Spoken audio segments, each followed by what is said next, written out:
that idea of hierarchy and the divine spark of consciousness and its relationship to ultimate reality and to metaphysical reality, that's fundamentally what's under assault at the universities. It's far deeper than the political. It's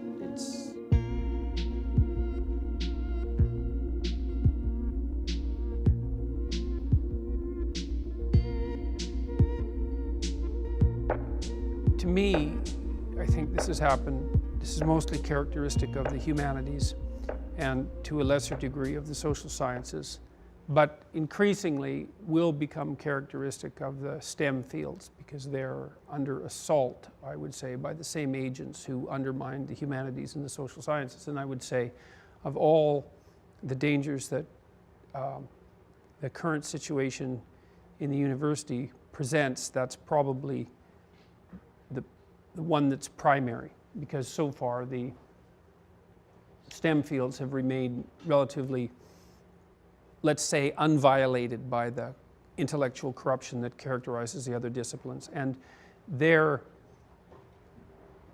of crucial importance, obviously practically speaking, but also as a bulwark against the ideological pathology that currently passes for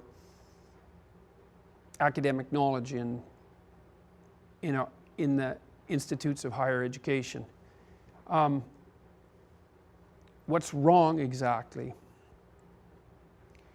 I see it, I really see it as a continuation of a process that was identified by both Nietzsche and Dostoevsky at the end of the 19th century, that it's a continuation of the collapse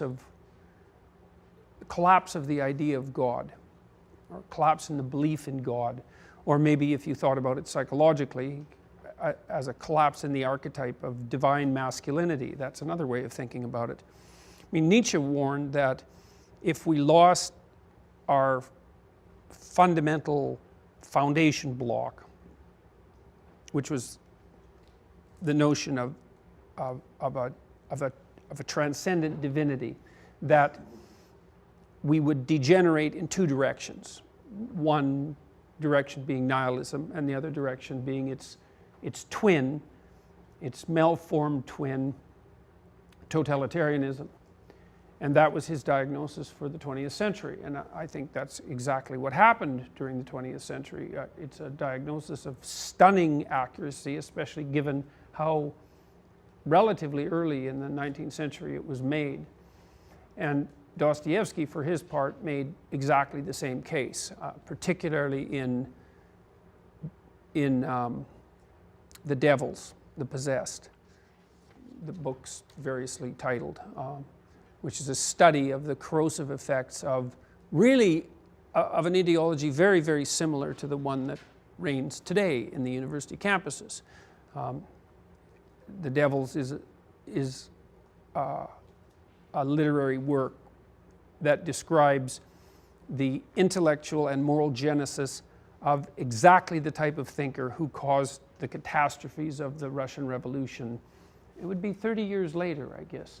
So it's another work of incredibly prescient insight, almost incomprehensible. With the loss of that, see, the problem with the loss of that idea, and I'm speaking psychologically, I would say, which is what I try to do as much as possible, is that regardless of your religious belief, you cannot exist outside a hierarchy of value. It's not technically possible. You need a hierarchy of value to organize your perceptions. And I mean this literally, I mean this neurophysiologically, in that even when you're observing the world, which as far as you're concerned merely manifests itself for your observation, you're focusing, your eyes are engaged in a series of complex movements that are controlled by unbelievably complicated neurophysiological circuits. And you focus on something and not on everything else. And that means that you pick something out of the almost infinitely complex realm of potential phenomena as of signal importance, and that orients your very capacity to observe the world. And that hierarchical structure that guides your perceptions is of unbelievable depth and complexity, because you tend to attend to those things that, let's say, you regard as important. They're going to further you in life. So you need a philosophy of what constitutes furtherance in life, which implies a gradient between what's undesirable and what's desirable. And that structure, that gradient of undesirable to desirable, is in fact the philosophical manifestation of the neurophysiological hierarchy that enables you to parse the world up so that it's comprehensible. And something has to be at the top of that. Well, it doesn't, because you can be a war, you can be an internal war of conflicting values. That's the alternative. But that's not psychologically acceptable. That's would manifest itself in uncertainty and anxiety and directionlessness and hopelessness and nihilism, to be a house that's divided amongst itself. All of that needs to be oriented into a hierarchy that's a unity, and something has to be at the pinnacle of the hierarchy, because otherwise it's not a hierarchy. And the question is, well, what is it that might be at the pinnacle? And that is the question. It's the question, right? Because what's at the pinnacle is that to which all of your resources should be fundamentally devoted. And what we decided in the West over thousands of years, and I would say beginning far before Christianity, was that there was an ideal mode of being that's expressed in the idea that human beings have a spark of divinity within them, and that manifesting the personality that would be the most genuine embodiment of that spark of divinity constitutes the highest of possible goals. And you can simplify that idea. You could say, well, you have an ethical responsibility to manifest what's best in you, to manifest your potential. People speak in those terms, and to become more than you are, to become who you could be. But lurking underneath that is this idea of the ideal, the embodied ideal, or even the incarnate ideal, because this is something that's not merely an abstraction, it's something that's expressed in flesh. That's the idea of the Word made flesh, let's say. That's part of the same set of ideas. And that ethical proposition is that, I think it's expressed well in the earliest chapters of Genesis. The ethical proposition is something like,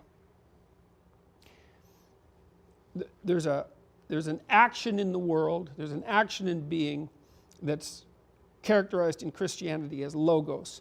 And it's the operation of truth and courage nested in love on potential. So the idea in Genesis is the world springs into being in some sense as a consequence of the action of this logos.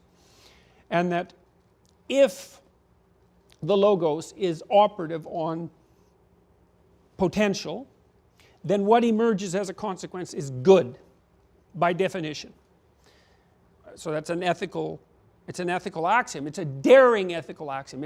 It's one of the most daring ideas I've ever come across, because it's a very daring idea to state, to posit, because in the absence of proof except that which you would gather as a consequence of enacting the proposition, that if you act courageously and you tell the truth, then what you bring into being is by definition good. Because it often doesn't look that way. You can get into a lot of trouble by telling the truth. And so it's very easy to take the easy way out in the short term. That's the characteristic of God himself. And the logos is the characteristic of, the logos is the definition for the process that undertakes that extraction from potential and its transformation into reality. And then there's the secondary proposition that, well, human beings are made in the image of God. And I believe, and I also believe this as a scientist, that there isn't a more accurate way of describing what we do as conscious beings. You know, you hear that if you're a adequately informed scientific materialist, that it's incumbent on you to note that human beings are fundamentally deterministic in their behavior. But the evidence for that, I would say, is not strong. The conceptual evidence is strong because you can make a coherent argument, but the actual evidence is rather weak because it isn't obvious at all that we can act deterministically except when we've done things that we've practiced intensely. But that isn't the way that the world manifests itself to us in many ways. What seems to be the case instead is that we wake up every morning and what faces us is the unformed future. That's the reality that we confront. It's not the present and it's not the past. It's what could be that day. And we see that as a field of possibility, all of which could conceivably be manifested, but none of which has yet been manifested. And then we feel called upon as the action of our life to chart a course through that multitude of potential paths, to select from among all those possibilities the realities that we choose to bring into being, and then to work to bring them into being. And we also recognize, and we treat each other like this, that the quality of what it is that's brought into being as a consequence of those choices is directly dependent on the ethical integrity with which we conducted ourselves while making those choices. Which is why we can wake up at 3 in the morning and berate ourselves for having made a mess of the week or the day or the month or our lives. Because we understand that we deviated from the appropriate path. And we call ourselves out on it. Like we call out the people we love and the people that we have relationships with. And that idea that's that idea of hierarchy and the divine spark of consciousness and its relationship to ultimate reality and to metaphysical reality. That's fundamentally what's under assault at the universities. It's far deeper than the political. It's